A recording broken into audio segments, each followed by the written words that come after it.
There are 3 steps to fix this missing DLL issue. First, we need to download the file from the site. The link is provided below in the description. Click on the download button. Click on keep button, as this DLL file is not usually downloaded. Each step is important, so do not skip any part of the video. Click on save button. Now let's open the file's location. Click on show in folder. Now locate the file and right-click on the file. Select copy from the menu. Now, click on C drive. Follow my screen, we need to paste it at its location. Navigate to Windows directory.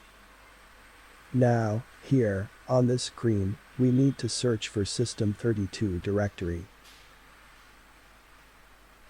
Open it.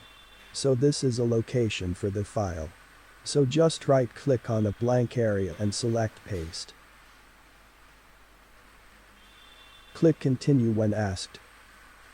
Now right-click on taskbar and select task manager. This is going to be important step. Click on file.